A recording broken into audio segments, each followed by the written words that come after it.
I was married to my ex-wife 28, a woman, for 2 years. My ex-wife broke all the promises she made to me, and I'm still shocked that she did it. My wife and I met for the first time at the college graduation of my cousin. She also came to see her brother graduate, and we got along great. I asked her for her phone number after the event, but it took her weeks to finally answer the phone. It had been weeks since she had answered my calls, but I finally ran into her one day. She told me she was sorry and suggested we go to the movies together. Our first date was to the movies. After that, we went on several more dates, and after a year of dating, we got married. At first, Mary and my wife made me very happy. She met all of my needs, and our relationship was easy. She took good care of me, was great in bed, and cooked delicious food. I loved what we shared with each other. That was enough money for us to live on. My wife worked as a data entry clerk, and I worked as a heavy machine mechanic. I was glad that my wife had a great family as well as being happy that I married her. I grew up with my dad, who was a single parent. The only cousin I had was the daughter of my dad's younger sister. A loving family was something I always looked forward to, and my wife had one. And her folks were there too. She had 2 brothers and a sister. Being from the same place, her family was very close to each other. Every month, the whole family would get together to hang out. At every family dinner, picnic, or get-together, all of my wife's brothers would bring their spouses. That's how I met one of her brother-in-laws, who is married to one of her sisters. We got along well because we were about the same age. Whenever my wife and her sister were hanging out or leaving town to attend the wedding of a mutual friend or extended family member, her brother-in-law and I would grab a drink or watch sports together. He wasn't just my best brother-in-law. We became good friends as time went on. A few months after being married for a year, I saw that my wife was getting closer to her sister's husband. She was close to her sister's husband, which wasn't a bad thing, but I thought something was off about their relationship, which led to other changes. When we went to a family dinner, my wife would talk to everyone but her brother-in-law, which was not like her at all. And if her brother-in-law and I were talking about my wife while we were hanging out, he would change the subject and say something else. Because they are close, my wife would rather hang out with her sister and her husband than with me if we all went somewhere, like the park or the mall. She would rather sit next to him than me if we were all sitting at a table to eat. I kept an eye on her quietly for months, no matter where I was, to make sure my mind wasn't playing tricks on me. At about the same time that I noticed these changes, my wife also changed how she felt about me. It got so bad that she would never talk to me without bringing up her brother-in-law. Also, we became less close, and she barely let me touch her. We tried to talk, but she always said she was tired or not in the mood. She would say she was having her period sometimes, even though I knew she wasn't. Before I thought she and her brother-in-law were seeing each other. My wife didn't care how she looked when we wanted to spend time together as a family.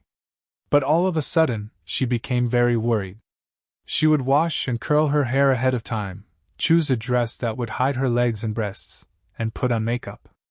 Even her sister and other family members could tell she was trying to look better, and they thought it was very noticeable. Deep down, I wanted to be wrong the whole time I thought it was my wife. But one night, after waiting for her to talk on the phone and blush for almost an hour, she said she was tired like always and went to sleep. I was so hurt by what she did and how she ignored me that I looked through her phone to find out who was making her blush like that.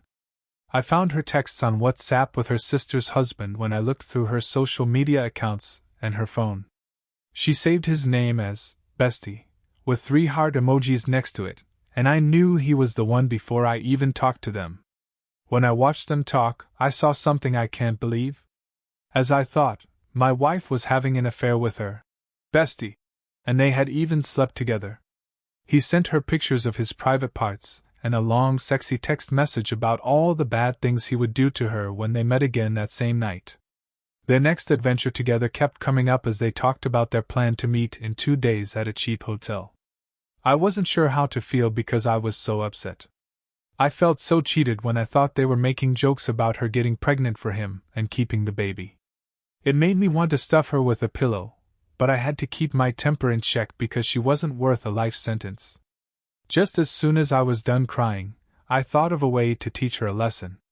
The parts where he sent her his underwear, and they talked about having fun at the motel, are what I took screenshots of. After that, I erased all evidence that I had read her chats. I was so upset that night that I couldn't sleep at home. I cried like a baby. I knew something wasn't right, but I still couldn't believe my wife would break my heart that way after all the promises we had made to each other. I went to work the next day from the hotel where I had spent the night. She called me all morning to see why I wasn't home when she woke up. I told her a lie when I said I would be home after work. She knew something was wrong when I got home that night, but I told her I had a bad day at work. She had planned to meet up with my bestie at the hotel the next day too. She had no idea that I had called her sister and told her what was going on. Even more shocked than I was, she said she wouldn't tell her husband about it. I also made a WhatsApp group chat with all of her close family members and told them everything I knew. Everyone was shocked when I dropped the screenshots there for them to see.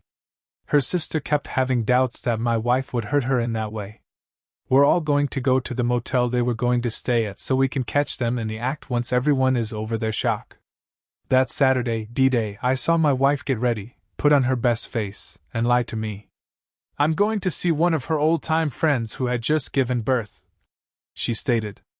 I kept my cool and watched her walk away. I drove to the place about 10 minutes after she left, and told her family that she was leaving.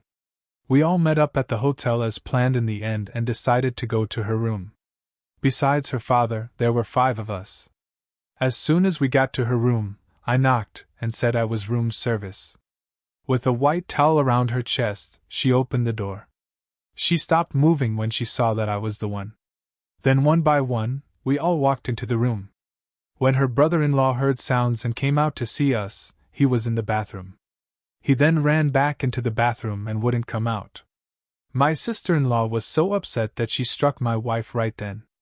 I told her straight out that she didn't need to come home, and that she would be hearing from my lawyer soon. Her mom and brothers were so shocked that they couldn't even talk to her. I left the room and they stayed there while she took care of her family. As soon as I got home, I threw her stuff out and called a divorce lawyer to start the process of filing for divorce. A few times she tried to call me and beg, but I told her she was crazy to think I'd forgive a liar like her. The worst part was that she had no one to turn to. Her family didn't accept her, and her sister broke up with her because she couldn't handle being betrayed. I had to divorce her to get rid of her for good. So did her sister, who got a divorce. Before she left town, my wife had to move in with her friend. It turned out that they started having affairs in my house, and they were doing it for a long time before I knew anything was wrong. My wife said she kept seeing her best friend, because he wasn't as dull as I was. I guess it will be fun to live with unhappy family members for the rest of her life. I'm okay now, but I've chosen not to get married again. It's better for me to be alone so I don't have to go through such sadness and disappointment again. Getting a divorce from your ex-wife was the right thing to do, as was her sister. She really does have no shame, as shown by the fact that she cheated on her husband with her sister's husband. Not care about what she said, Being dull wasn't the reason for this, she just used it as an excuse. Also, that's a bad reason. Now you know, because if you hadn't, you would have raised her best friend's child. You are the only one who has to decide if they want to get married again. That's it. Most women don't feel ashamed. It's sad that this is becoming the norm. I'm glad to hear that you're feeling better. Thanks for letting us know your story. Let's read the next story for today. Hey, my name is Lucas. Aria and I were married for 3 years before we split up. Aria and I lived in the same town, but I didn't meet her until I was 25. Still, we didn't start going out together until 4 years ago. We went out together for a year, and then got married. It may sound cheesy, but when I met Aria, it was love at first sight. As soon as I met her, I liked her, and I was sure she would be the woman I would spend the rest of my life with. It seemed like we were meant to be together because she was smart, worked hard, and was pretty. She was mean to me before we went out together, but I didn't mind waiting for her until she was mine. I was truly the happiest man in the world from the time we got married. I wasn't very vocal about it, but I was glad we were finally married. I loved every moment of the first 2 years and a few months of my marriage. We had a great time with each other, and did everything together. I had been hoping for a long time to find a woman who would love me no matter what. When Arya came into my life, I felt better. Arya and I didn't have many problems when we were married, and we knew it was normal to fight every once in a while. That was something we knew, and we did everything we could to solve our problems before they turned into hateful words between us. Some people, like Arya, like to hang out with their friends and go to parties. On the other hand, I liked to stay home and watch TV. I didn't go out very often unless it was really important. I'd rather not hang out with my friends at all and stay home to rest or do something nice for myself. Arya did her thing without being stopped for once. During the week, I supported her and let her hang out with her friends as much as she wanted.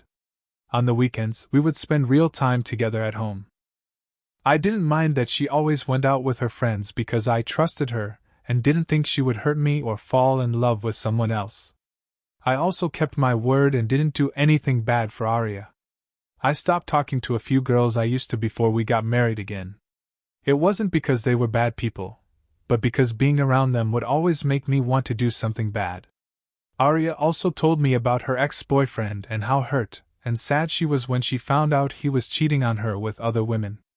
That's why she said no the first few times I asked her to go on a date. I didn't want to hurt her like that again. She said she was still very hurt and wanted to make sure she was fully healed before getting involved with someone else. I had been hurt in a past relationship too, though it had been a long time, so I understood how she felt. That we would never cheat or do anything that would hurt each other, we promised. We decided not to have children yet because we wanted to spend time with each other and make sure we weren't holding back by having children. We wanted our children to experience the full love of their parents. We were getting along fine, and even though Arya kept going out, I never thought something was wrong. There was nothing different about her. She still dressed, cared for me, and did her wifely things. That's why I was shocked one day when a friend called to tell me to come get my wife. It was a friend of mine who called. He was the manager of a very famous hotel for tourists in our town. Since we lived in a small town, almost everyone, young and old, knew where the hotel was. I was shocked when he called me to come get my wife because Arya had told me she was going somewhere else. She told me she was having fun with her girls at a family restaurant owned by one of their friends. I even drove her there. I told him he was wrong at first and that it might have been someone else who looked like Arya, but he swore she was the one and told me to come over. Arya left right away after I dropped her off at the hotel, which was about a 45-minute drive from the restaurant where I dropped her off. As I drove to the hotel, Arya was already there. I was confused and wanted to know what was going on. The cops were already there because she was with a hotel worker. When I asked what was going on, they told me she was breaking the law and that the worker I saw her with had offered to give her a free room. They were going to spend hours together, but they were caught. That made me so shocked and sad at the same time. It seemed like a dream or a joke. When I didn't get to say something like, "We were just pulling your legs," I realized Arya had been cheating on me the whole time. The worker also admitted that it wasn't the first time they did it, and that it had been going on for weeks. Arya was already on her knees pleading with me not to listen to them while the employee admitted guilt. She said she was being set up. I knew she was lying because she didn't say she was taken to the hotel by someone else. She went there by herself to sleep with a worker. The boss was friendly with me, so he wanted to tell me before he filed charges. I felt so ashamed and sad, and I even told him to file charges so he could treat Arya however he wanted. Arya was shocked when she heard my answer, and her tears got worse. She begged me to talk to my friend, but I already knew what I was going to do. Her friend begged me to take her home when she saw that I wasn't. I didn't say anything to her, just stood there and watched her cry and beg.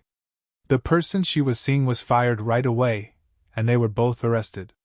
To make her feel even worse about herself, I recorded her and her cheating partner while they were being arrested and then put the video online after they were taken away. I also told everyone in our town's Facebook group that she was cheating on me and having an affair with a hotel worker.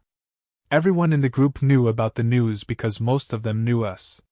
When her parents got her out of jail, she and her boyfriend were the talk of the town and were made fun of a lot. Even her closest friends had left her, which was a terrible thing to happen. It was funny when she tried to beg me to come home.